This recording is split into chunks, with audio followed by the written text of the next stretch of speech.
우리 오늘은 모세 언약 네 번째 시간으로 모세 언약의 종주권 언약적인 성격에 대해서 함께 공부해 보도록 하겠습니다. 우리가 지금 이전에는 모세 언약을 결혼 언약의 관점에서 한번 살펴봤고요. 그리고 그 모세 언약에서 나타나고 있는 그 언약 공식, 하나님이 여러분 기억하시죠? 하나님이 우리 하나님이 되시고 우리가 하나님 백성 되는 그 언약 공식을 공부해 봤고, 그리고 지난 시간에는 그 언약 공식에서 어떻게 임마누엘의 그 진리가 선명하게 드러나는가에 대해서, 그게 이제 어떤 특정한 장소 개념에서 결국에는 교회로 그게 이전되고, 나중에는 세례가 새 땅에 거룩한 장소로서 하나님이 임마누엘 하신다, 우리와 함께 그 내용을 배워보았습니다. 이제 오늘은 그 모세 언약의 여러 가지 어떤 성격 가운데 종주권 언약적인 측면이 있습니다. 그래서 이 종주권 언약이라는 건 뭐냐면, 여러분, 우리가 고대, 그러니까 모세가 살던 그 BC 15세기 시대에 그 고대 제국에서 강대국과 약소국 사이에 언약을 체결하는 하나의 어떤 방식이었는데요. 그래서 이제 군주가 있고, 그 군주에게 종속된 그 신하 나라, 그래서 이제 봉신 국가가 있습니다. 그래서 이 두 국가 사이에 언약을 체결했던 그런 내용들이 고고학적인 발굴을 통해서 그게 이제 나왔는데, 가만히 그걸 보니까 성경에 있는 모세 언약의 어떤 형식과 상당히 유사한 것을 이제 신학자들이 알아차린 것입니다. 그래서 그 가만히 보니까 하나님이 모세와 언약을 세울 때 했던 그런 여러 가지 요소들이 그 당시에 고대 국가에서 어떤 제국과 약소국 사이에 언약을 맺던 그 종주권 언약과 유사하다, 아니 거의 흡사하다라는 것을 발견하고 이제 모세 언약을 그런 측면에서 이제 보게 되었던 것입니다.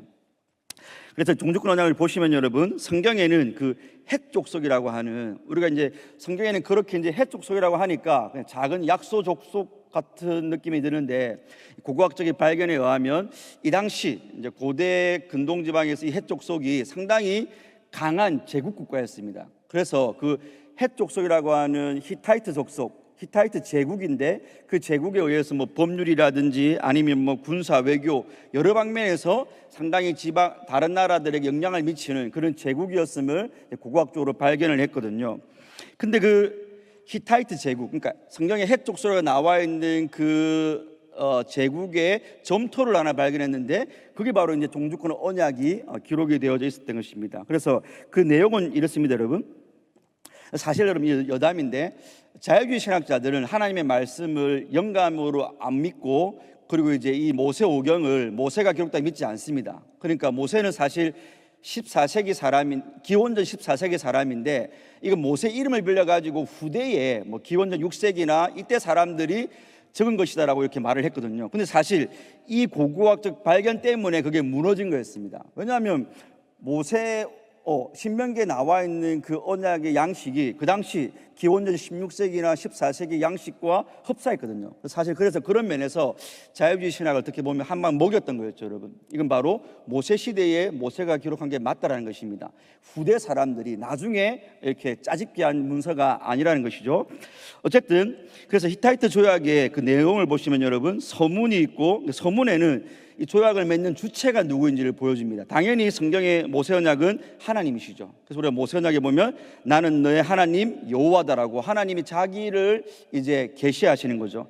그 다음에 다른 양식은 역사적 서문인데, 이건 뭐냐면 이제 종주, 왕이, 이 절대군주가 자기 어떤 이런 종속국 봉신에게 내가 너에게 이렇게 했지, 내가 너 구원해 줬지, 내가 너 도와줬지 라고 자기가 베풀었던 그 시혜를 이렇게 언급을 합니다. 하나님께서 뭐라 하십니까? 나는 너희를 애굽에서 종된 애굽살이에서 건져낸 여호와다. 이게 출애굽기 신명기 바로 앞에, 출애굽기 십계명 바로 앞에 나와 있지 않습니까? 이게 역사적 서문이라고 합니다. 그 다음에 이제 이 조약에서 조항들이 있습니다. 나는 누군데 내가 너에게 이렇게 은혜를 베풀었으니까 너 내 말 잘 들어야 돼, 그리고 이런 것을 하면 안 돼라고 하는 게 그 언약의 조항들입니다. 그게 바로 모세 언약에서는 십계명으로 또 다른 하나님의 율법으로 나타나는 거죠. 의식법이든 시민법이든 도덕법이든 내가 너에게 이런 구원의 은혜를 베풀었으니까 너희들 이렇게 살아야 되라고 하는 게 이 히타이트 제국의 언약과 모세 언약에서 동일하게 나타나고요. 그 다음에 이 조약서를 서로 맺고 이제 그것을 보관하고 낭독하게 했습니다. 그러니까 매년 이 왕이 와가지고 그걸 확인합니다. 너 이거 잘 기억하고 있지? 잘 보관하고 있지? 낭독하고 있지? 근데 하나님께서도 십계명을 언약궤에 두시면서 그 십계명을 낭독하게 하십니다.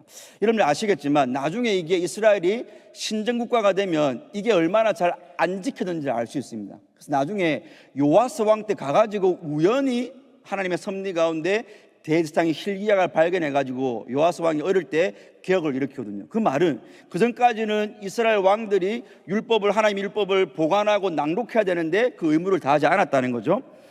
그 다음에 증인들이 있습니다. 당연히 이제 언약을 맺었으니까 증인을 하는데 히타이트 언약에서는 이제 다른 신들의 이름을 했겠죠. 근데 하나님의 언약에서는 하나님만 신이시니까 이제 하늘과 땅으로 하나님이 증인을 삼으십니다. 그래서 나중에 예레미야서나 이사야서 가면 이스라엘이 언약을 어긴 것을 하나님이 하늘과 땅을 증인으로 세워서 너희들이 이거 어겼지라고 하나님 말씀하신, 그러니까 모선약 때문에 했던 그 증인들이 나중에 예레미야서에 갔으면 증인의 목록에서 그대로 나오는 것도 사실은 신기한 거죠, 여러분. 그 다음에 이제 마지막으로 이거 조항들 어기면 죽는다, 이거 지키면 산다라는 복과 저주가 있습니다. 여러분 잘 아시는 대로 모세언약에서도 하나님의 레위기나 이런 데서 신명기에서 지키면 복을 주고 안 지키면 너희가 저주가 있다라고 말씀하십니다. 그래서 이제 넘어가 보시면 여러분, 중요한 것은 왜 하나님이 그 당시 고대 근동에서 강대국과 약대국 사이에 맺었던 그 언약의 형식을 빌어서 모세와 언약을 맺으셨을까요? 이건 이제 차별성과 유사성이 있는데, 먼저 유사성은 이겁니다. 하나님이 그 당시에 그 종주권 언약을 통해서 하나님과 인간 사이에 내가 너와 언약을 맺지만 너와 나의 격차를 알라고 하는 거죠. 여러분들이 하이델베르크 요리문답에서 배울 때, 사도신경 배울 때, 우리가 주 예수 그리스도라는 부분 배울 때 거기 주, 퀴리오스라는 단어, 그때 아마 강의 안에 이 주라는 단어가 성도에게 하나님에 대한 가장 중요한 인식이다라고 아마 그때 강의 안에 있었을 겁니다. 마찬가지입니다. 주, 하나님은 주고 우리는 그분의 종이죠, 여러분.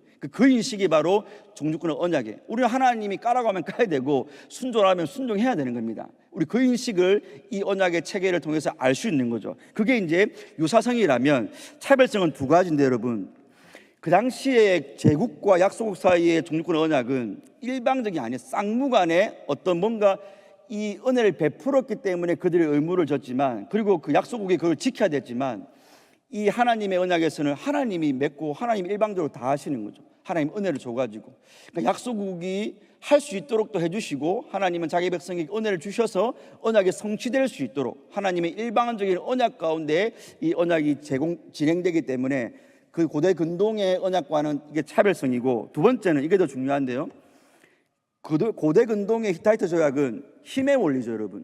강한 나라가 약한 나라를 찍어 누르면서 복종을 했던 거였지만, 여러분들이 성경을 잘 보시면 하나님이 구약에서 언약을 맺을 때 내가 너희를 사랑해서 그러니 너희도 나를 사랑해서 사랑해라, 이런 말이 진짜 많이 나옵니다. 이건 구약과 신약의 하나님이 다른 분이 아니라는 거죠, 여러분. 구약과 신약의 하나님의 모든 하나님의 행위의 원리는 사랑입니다.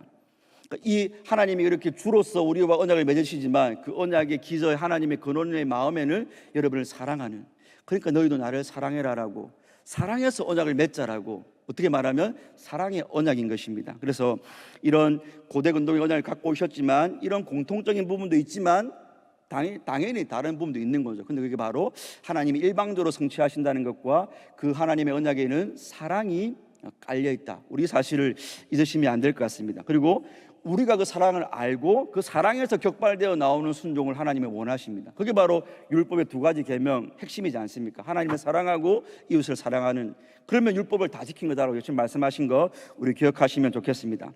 그래서 나눔을 위한 질문 2번만 보시면 여러분, 종주권 언약 조항에 포함되지 않는 것은 4번이겠죠. 언약을 보관하고 낭독하겠습니다. 불태우는 것은 아닙니다. 기도하겠습니다.